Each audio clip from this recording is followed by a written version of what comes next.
السلام علیکم ورحمۃ اللہ وبرکاتہ۔ رب اشرح لی صدری ویسر لی امری واحلل عقدۃ من لسانی یفقہوا قولی۔ آج انشاءاللہ تعالی ہم لوگ جو سورت پڑھنے جا رہے ہیں، پڑھنے ہی نہیں بلکہ سیکھنے بھی جا رہے ہیں، وہ ہے سورہ یوسف، اور یہ انتہائی خوبصورت سورت ہے، اور اس کے بارے میں ہم تقریباً انہی آیات کے اندر میں آپ سب کو ساتھ ساتھ تفصیل بھی بتاتی چلی جاؤں گی، اور اس کو یہ بھی ہم نے دیکھنا ہے یہاں پر کہ سورہ یوسف کو احسن القصص کیوں کہا گیا ہے، ٹھیک ہے، اس قصے کو، اور اس کی خصوصیات کیا ہیں، یہ سب اس میں جانیں گے، اور ساتھ میں یہ کہ بنی اسرائیل کے مصر جانے کی کیا وجہ تھی، وہ سارا الحمدللہ اس واقعے میں کچھ ایسے بہت سارے اسباق ہیں، وہ بھی ہم انشاءاللہ تعالیٰ ساتھ ساتھ سیکھیں گے۔ لیکن اس سورہ کو آپ میں سے کسی نے بھی سکپ نہیں کرنا، اور جو کوئی بھی ہے اسے ضرور ہر کوئی آگے اسے شیئر کرے لازمی، اور اس کو سمجھے۔ چلیے آغاز کرتے ہیں سورہ یوسف کا آیت نمبر 1 سے، اور اس سے پہلے میں کچھ تمہید بھی آپ لوگوں کے ساتھ شیئر کروں گی۔ اعوذ باللہ من الشیطان الرجیم، بسم اللہ الرحمن الرحیم۔ یہ جو سورہ ہے یہ مکہ میں آخری زمانے میں نازل ہوئی، یعنی ہجرت کے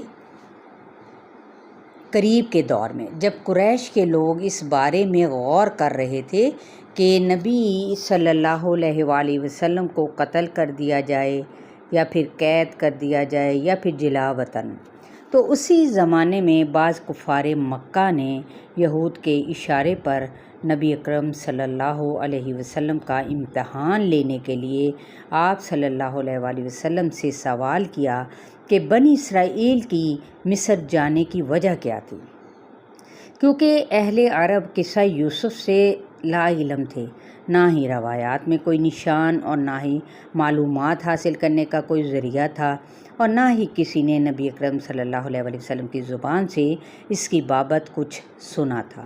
انہیں توقع تھی کہ آپ ٹال مٹول کریں گے یا پھر کسی یہودی سے پوچھ کر جواب دیں گے۔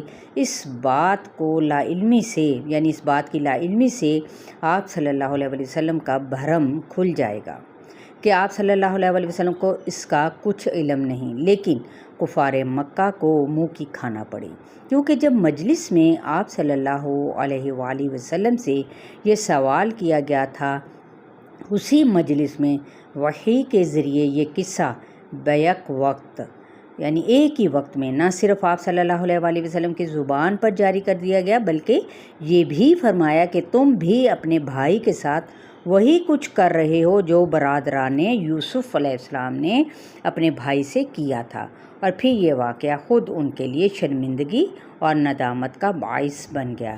اسی واقعہ سے آپ صلی اللہ علیہ وآلہ وسلم کی سیرت بھی ہے، اس کے ساتھ ہے۔ اس طرح سے اس واقعے میں ہمیں بہت سے سبق ملیں گے۔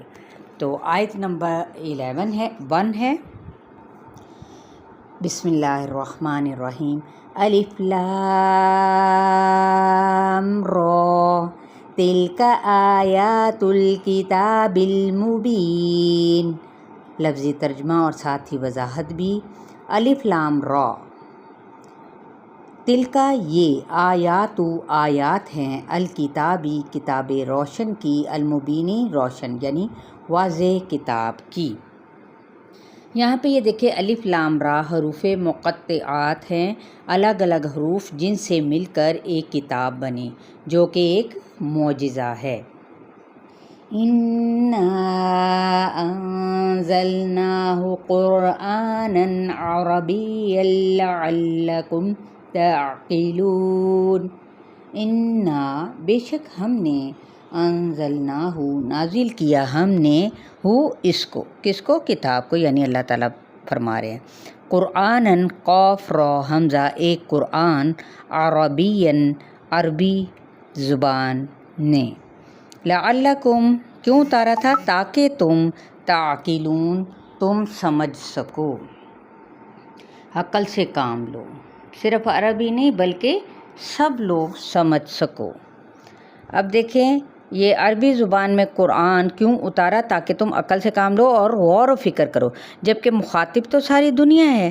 پھر ہم اسے کیوں سمجھیں؟ دراصل جتنی بھی کتابیں آئیں، جس قوم پیغمبر پر آئیں، ان کی ہی زبان میں آئیں۔ کوئی ایک کتاب بھی ایسی نہ تھی جو کسی اور قوم کی زبان پر اتاری گئی ہوں، جبکہ پیغمبر اس زبان کو نہ جانتا ہو۔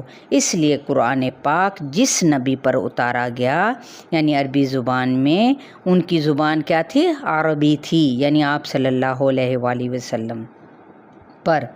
نمبر 2، خود اللہ کی زبان بھی عربی ہے، اور وہ اسی عرب قوم سے تعلق رکھتے تھے تاکہ وہاں کے لوگ اس بات کو یعنی ان کی بات کو سمجھ سکیں۔ اور عربی زبان کو کیوں چنا گیا؟ باقی زبانوں کو کیوں نہیں؟